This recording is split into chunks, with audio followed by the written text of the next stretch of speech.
Congresso inimigo do povo. Mas se você não é deputado inimigo do povo, você não deve se sentir ferido com a minha fala. Se você age de acordo com a consciência pública e acha que os seus eleitores não têm do que se envergonhar, eu tenho certeza que não se zanga como eu não me zango, como muitas deputadas e deputados não se zangam, quando essa expressão é dita. Agora, deputados e deputadas, não imaginem que eu vou ter as minhas convicções cerceadas e deixar de exercer o papel como deputado para me salvar.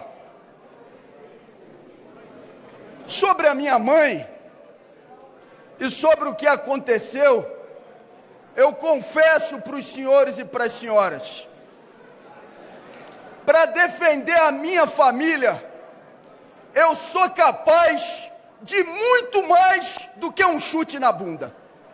Muito mais. Para defender a minha família, um chute na bunda, eu confesso a vocês, é nada. Todas as vezes que eu lembro da minha mãe, eu me emociono. Minha mãe, uma mulher honrada, que cavou o chão com as unhas. Aquele pobre diabo que por 7 vezes me atacou em espaços públicos e na 5ª vez falou o que falou da minha mãe, não sabia o que estava dizendo, não sabia. Ele não está mais na minha cabeça e eu nem carrego mais mágoa em relação àquele pobre diabo. Não carrego. Agora, fale de minha mãe, fale de meu filho, ameace minha família para ver do que eu sou capaz de fazer. Eu prefiro nem imaginar. Alguns das senhoras e dos senhores podem achar que a minha ação foi destemperada. Olha, ação destemperada de quem aguentou por 7 vezes consecutivas um provocador indo atrás de mim nos espaços públicos e dizendo tudo o que disse de minha mãe. Eu não posso, senhores e senhoras, pedir desculpas por defender uma mulher honrada que naquele momento não podia se defender pessoalmente porque estava com Alzheimer e que veio a falecer alguns dias depois. Não, eu não posso pedir desculpas. E nem posso dizer, mentindo, para as senhoras e para os senhores, que me arrependo do que fiz. Pela minha família, eu sou capaz de muito mais do que um chute na bunda. Eu não vou deixar de defender as minhas teses aqui. Eu não vou deixar, senhoras e senhores, de denunciar o orçamento secreto. Olha, que deputado pequeno eu seria se hoje, então, a depender dos votos dos parlamentares, eu subisse a essa tribuna e fingisse que esse assunto não existe. Não, não farei. Eu vou continuar defendendo as teses que são caras, não só ao mandato, mas à sociedade brasileira. Eu atendi a uma solicitação que foi feita por amigos, por amigas, por aliados, pela minha família, por companheiros, inclusive, que fizeram essa solicitação no dia de hoje aqui. Faça a discussão prioritária dos temas em detrimento da adjetivação dos sujeitos. Vou continuar adjetivando as situações, as circunstâncias, os fatos. Agora posso procurar um diálogo com as senhoras e com os senhores de maneira firme e respeitosa, mas não vou fingir aquilo que não sou. Não vou chamar o deputado num canto e dizer: deputado, me perdoe, eu não falo mais sobre orçamento secreto. Não farei. Eu não vou deixar de dizer aquilo que já disse em relação ao ex-presidente da Câmara, o senhor Arthur Lira. Todo mundo aqui sabe, convenhamos, essa tentativa de cassação não tem absolutamente nada a ver com o chute na bunda dado no provocador. Os senhores e as senhoras sabem que quem deu força a essa representação foi o ex-presidente da Câmara. Mas eu espero que ele, do ponto de vista político, seja responsabilizado por aquilo que faz comigo hoje, mas por aquilo que faz contra o Brasil.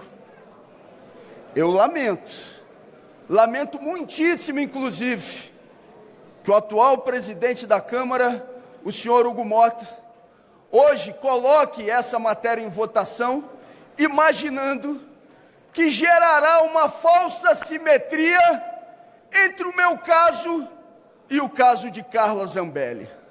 Senhoras e senhores, do ponto de vista prático, Carla Zambelli já está cassada, porque já tem uma decisão do Supremo Tribunal Federal que retira da parlamentar os seus direitos políticos, deputada que hoje, inclusive, está presa na Itália pelos crimes cometidos.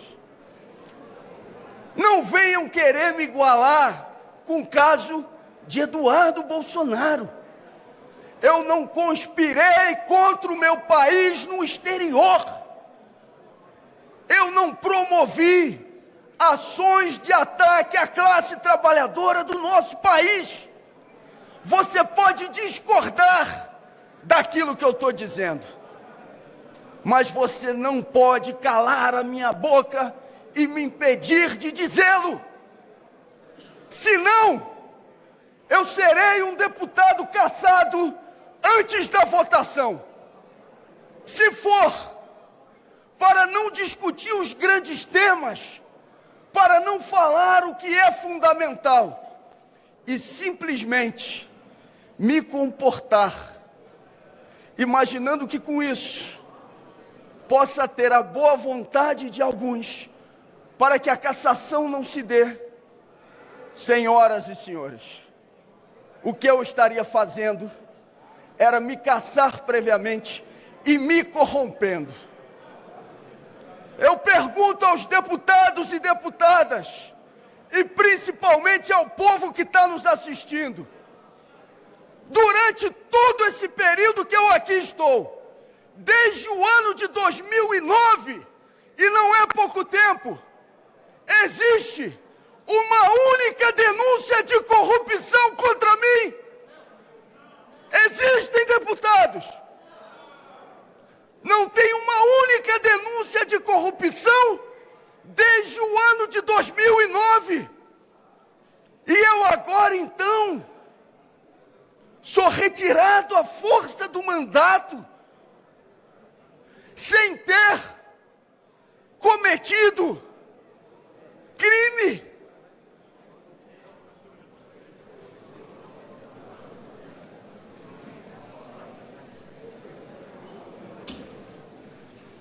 Isso é tão evidente que o próprio relator do meu caso, de quem hoje também não tenho raiva, mas não sou uma alma tão bondosa para dizer também que tenho pena. Ele não utiliza o seu tempo todo para apresentar provas e convicções que levem ao processo de cassação. E não fez isso só hoje na tribuna, não. Na comissão, no Conselho de Ética, sabem quantas perguntas o relator fez à minha pessoa? Nenhuma. 0 perguntas.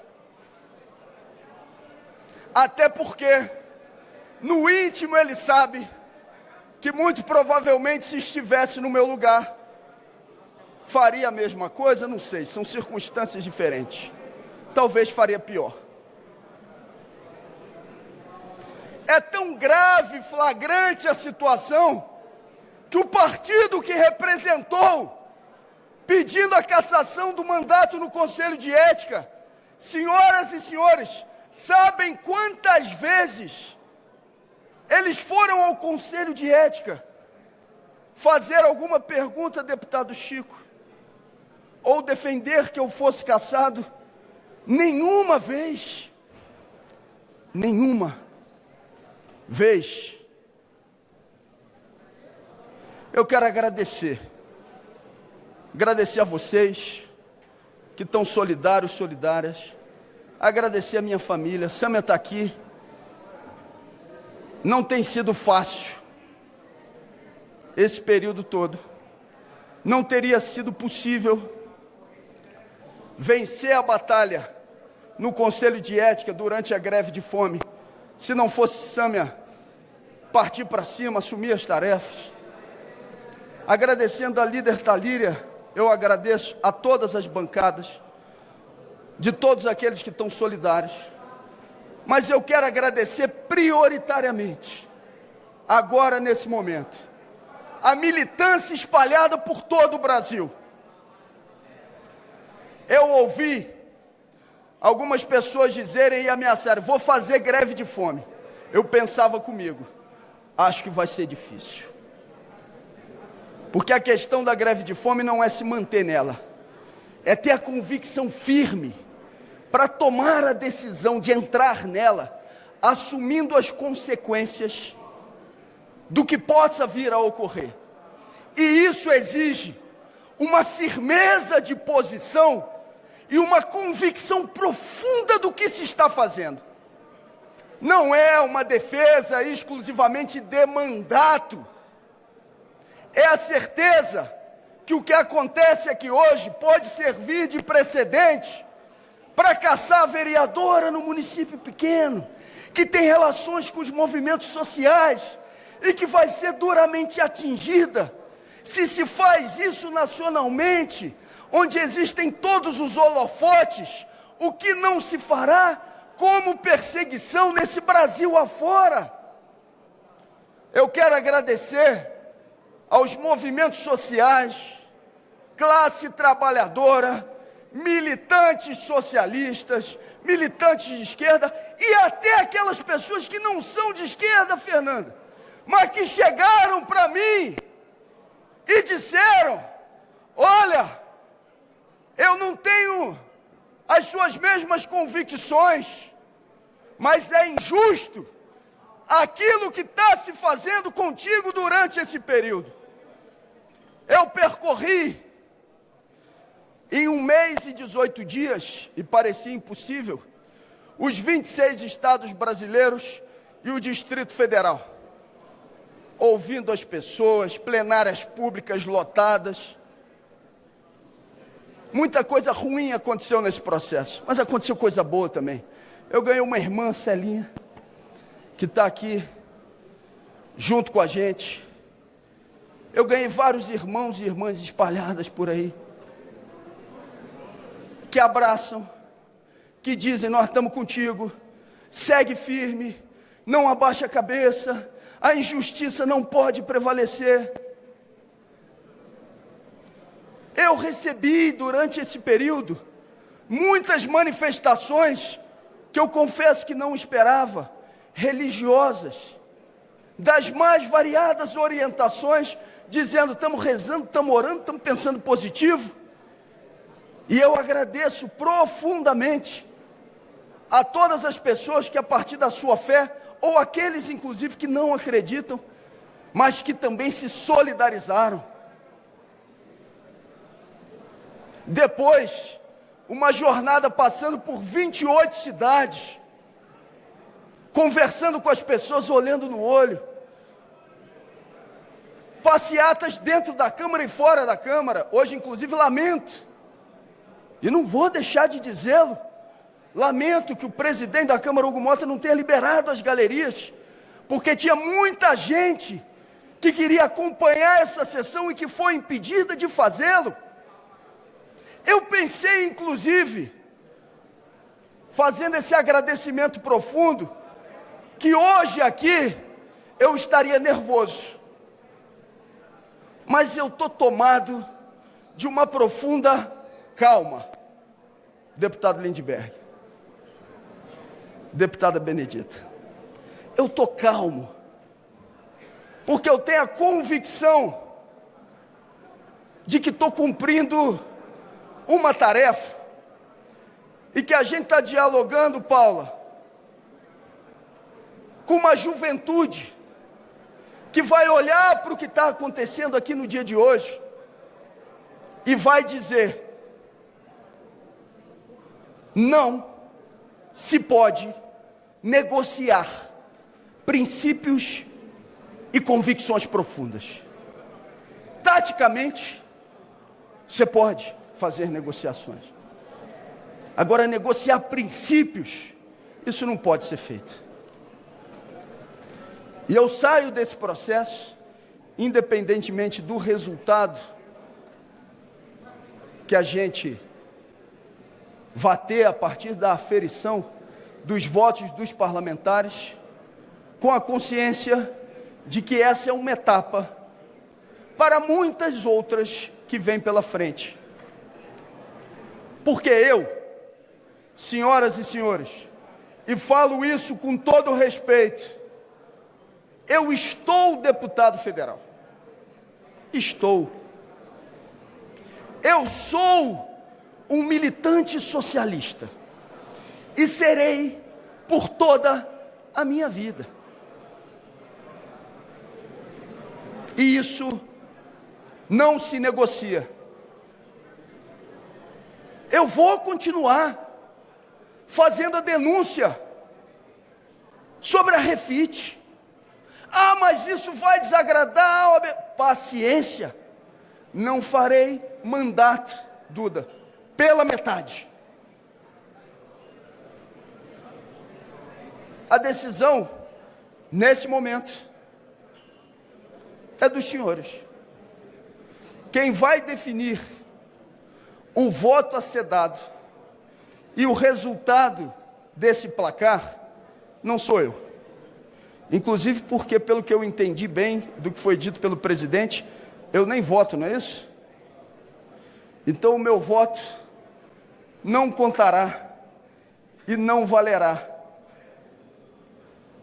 Mas o voto de muita gente que não está aqui nesse plenário, e eu não estou falando de campanha eleitoral, para mim vale com profundidade, deputado Vicentinho.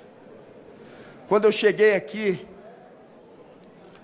em 2009 e acompanhei as primeiras audiências sobre as 40 horas semanais, eu tive a certeza, a ampliação da convicção de qual era o meu lado.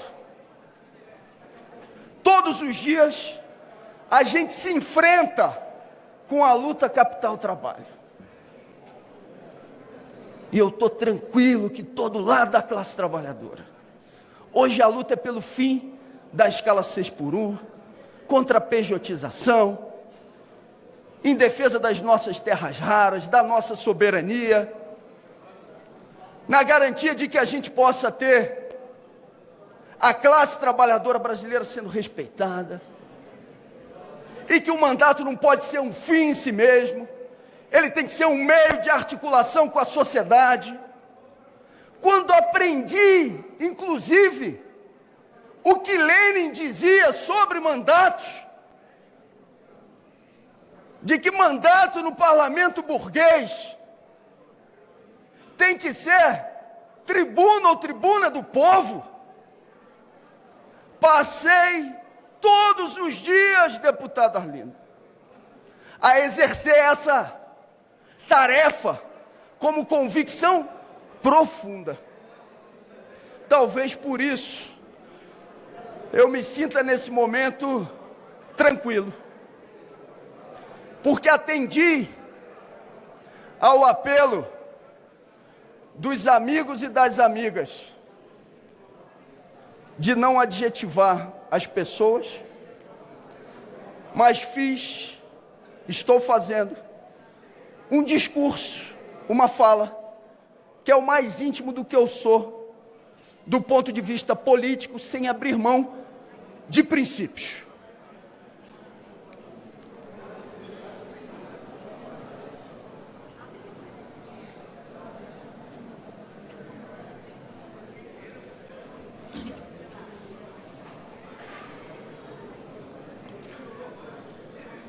Eu quero agradecer a uma pessoa que não está aqui nesse momento, nesse plenário, mas está com a gente. Hoje eu me emocionei muito com ela, inclusive pelo telefone, que é a nossa querida deputada Luísa Erundina.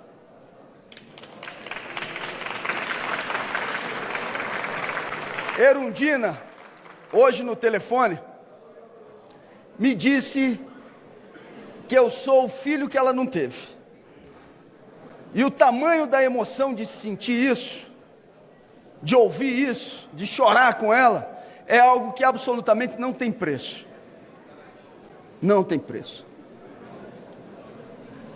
Eu agradeço a essa companheira que com seus 91 anos me disse hoje, e eu chorei junto com ela quando ela disse isso: meu filho, vá em frente. Eu não morro porque eu vejo em você a continuidade dos meus sonhos.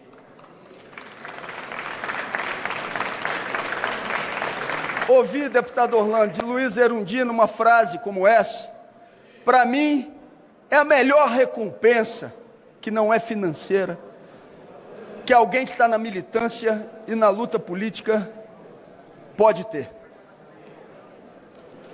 Eu quero dizer, nesse 1 minuto e 30 segundos que me restam, que meu filho, Hugo, tem hoje 4 anos de idade. Ele não entende o que está acontecendo aqui. Ele não sabe o que está acontecendo nesse plenário. Ele gosta de vir à Câmara. Talvez até tenha mais empolgação para vir do que eu mesmo. Ele gosta de subir nesses carpetes.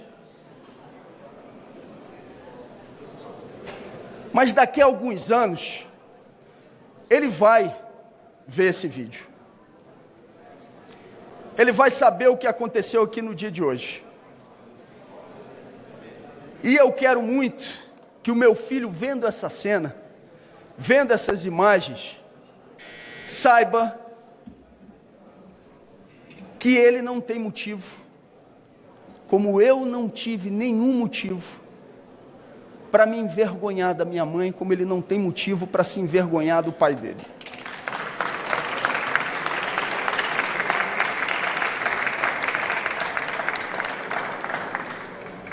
A vida não se resume em festivais.